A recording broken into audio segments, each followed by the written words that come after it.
నమస్కారం. గత ప్రభుత్వంలో పనిచేసినటువంటి జోగులాంబ గద్వాల్ జిల్లా కలెక్టర్ వల్లూరు క్రాంతి గారు గత బీఆర్ఎస్ పార్టీ ఎమ్మెల్యేలకు అంటుగా ఉంటూ వారు చెప్పినటువంటి ప్రతి అవినీతి పనిని చేస్తూ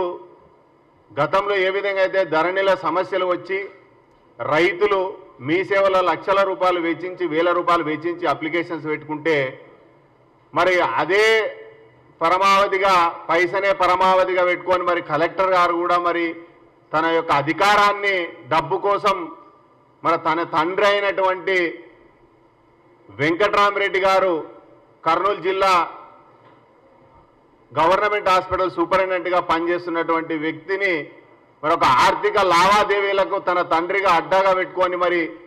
జోగులాంబ గద్వాల్ జిల్లాలో ఉన్నటువంటి రైతుల సమస్యలను తీర్చడానికి మన తండ్రి గారితో ఆర్థిక లావాదేవీలు పెట్టుకొని లక్షల రూపాయలు దోచుకొని మరి జోగులాంబ గద్వాల్ జిల్లాలో దాదాపు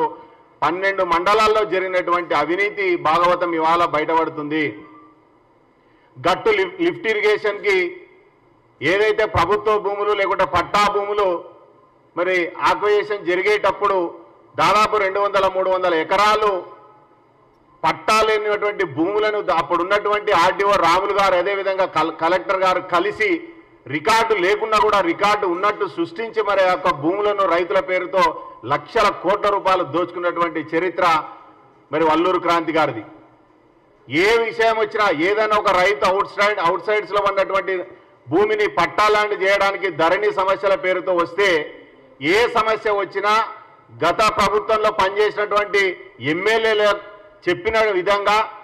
ఒక భూమి తగాదా ఉందంటే ఆ తగాదాన్ని నిషేధ జాబితాలో పెట్టడానికి లక్షల రూపాయలు తీసుకొని ఆ భూమిని నిషేధ జాబితాలో పెట్టాలి. అంటే ఎమ్మెల్యేలు గతంలో పనిచేసినటువంటి బీఆర్ఎస్ ఎమ్మెల్యేలకు ఒత్తాసు పలుకుతూ మరి ప్రభుత్వం ఏదైతే ధరణి పేరుతో సమస్యలు ఉన్నాయంటే ఆ సమస్యలు తీర్చడానికి అది ఇనాం భూమి అయినా లేకుంటే అది సీలింగ్ భూమి అయినా గవర్నమెంట్ భూమి అయినా వక్ఫ్ బోర్డు భూముల సైతం ఆర్డీఎస్కు సంబంధించినటువంటి దాదాపు 26 సర్వే నెంబర్లో ఉన్నటువంటి భూములన్నీ మాయం చేసి మరి ప్రైవేటు దారులకు దారాదత్తం చేసి మరి వాళ్ళకు పట్టాలు ఇవ్వడం జరిగింది. కాబట్టి ఏదైతే కలెక్టర్ గారు గత 2 సంవత్సరాలుగా జోగులాంబ గద్వాల్ జిల్లాలో చేసినటువంటి అవినీతి ఏదైతే ఉందో ఈ ధరణిలో వచ్చినటువంటి అప్లికేషన్ల మీద లక్షల కోట్ల రూపాయలు మరి వాళ్ళు చేతులు మార్చినటువంటి సందర్భం ప్రజల్ని పీల్చిపిప్పి చేసినటువంటి సందర్భం ఉంది. కాబట్టి గతంలో పనిచేసినటువంటి కలెక్టర్ గారికి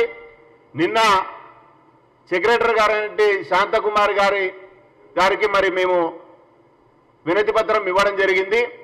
గతంలో ఏదైతే వల్లూరు క్రాంతి గారు పనిచేసినటువంటి జోగులాంబ గద్వాల్ జిల్లాలో పనిచేసిందో ఆ సమయంలో జరిగినటువంటి ఈ అవినీతి అక్రమాలు ఏదైతే ఉందో దాదాపు ఒక 10 అంశాలు మేడం గారికి రిప్రజెంటేషన్ ఇవ్వడం జరిగింది. దాని మీద ఎంక్వైరీ చేసి ఏదైతే ఎమ్మెల్యేలకు అండగా ఉండి మరి లక్షల రూపాయలు దోచుకున్నదో తన తండ్రి ద్వారా మరి వాళ్ళ ఆ యొక్క అవినీతిని బయట పెట్టాలంటే అప్పుడు జరిగినటువంటి అవకతవకల్ని సరిదిద్దాలన్నా ఇవాళ మరి ఈ యొక్క కలెక్టర్ గారి మీద ఎంక్వైరీ చేయించి మరి రైతులకు తగిన న్యాయం చేయాలి. ఎందుకంటే దాదాపు 3.5-4 సంవత్సరాలుగా ధరణిలో అప్లై చేసుకొని దాదాపు 2,20,000 మంది మరి ఇవాళ పెండింగ్ ఉన్నటువంటి వ్యక్తులకు ఇదో వ్యాపారంగా అంటే జిల్లా యంత్రాంగానికి సరిపోయే జీతానికి కూడా మీ సేవల ద్వారా ధరణి సమస్యలతో లక్షల కోట్ల రూపాయలు వసూలు చేసి మళ్ళా ఆ సమస్యలు క్లియర్ చేయడానికి తన తండ్రి ద్వారా మరి ఆర్థిక లావాదేవీలు జరపడం అనేది నిజంగా కూడా చాలా బాధాకరమైన విషయం. దాదాపు 12 మండలాలు జోగులాంబ గద్వాల జిల్లాలో ఉంటే 12 మండలాల్లో ఉన్నటువంటి ప్రతి మండలంలో కూడా తన యొక్క చేతివాటాన్ని చూయించి మరి రైతులను రోడ్డు మీద వాడేసే ప్రయత్నం చేసింది. కాబట్టి ఇప్పటికైనా ప్రభుత్వం మాదుంది కాబట్టి మాకు ఎందుకంటే ఇప్పుడు గతంలో అవినీతి చేసింది కాబట్టి ఇప్పుడు బయట పెట్టడానికి మా ప్రభుత్వం ఉంది కాబట్టి ప్రజాపాలన ఉంది కాబట్టి తన మీద చర్యలు తీసుకొని ఏ రైతులకైతే అన్యాయం జరిగి మరి అక్రమంగా రికార్డులు ఎక్కించి భూములు ఇచ్చిందో అరే డబల్ రిజిస్ట్రేషన్ అయినటువంటి వాటిని కూడా ముందుగా రిజిస్ట్రేషన్ అయినటువంటి వ్యక్తికి హక్కు ఉంటుంది కానీ రెండోసారి అక్రమంగా రిజిస్ట్రేషన్ చేసుకున్నటువంటి వ్యక్తులకు కూడా మరి రికార్డులు ఎక్కించినటువంటి చరిత్ర వక్ఫ్ బోర్డు భూములను సైతం దాన్ని పట్టాగా చేసి మరి భూములు ప్రైవేట్ వ్యక్తులకు ఇచ్చినటువంటి చరిత్ర ఆర్డీఎస్ భూములను సైతం ఆ ప్రభుత్వ భూములు కూడా మరి ప్రైవేటు వ్యక్తులకు మరి పట్టాలు చేసినటువంటి చరిత్ర. మరి ఇటువంటివి దాదాపు 10-20 అంశాలు ఉన్నాయి. ఒక లిఫ్ట్ ఇరిగేషన్లో 200-300 ఎకరాలని భూమిని మరి స్వాహా చేసి రికార్డు లేకుండా కూడా ఉన్నట్టు సృష్టించి లక్షల కోట్ల రూపాయలు మరి అప్పుడున్నటువంటి ఎమ్మెల్యేలు మరి కుమ్మకే లక్షల కోట్ల రూపాయలు దోచుకున్నారు. కాబట్టి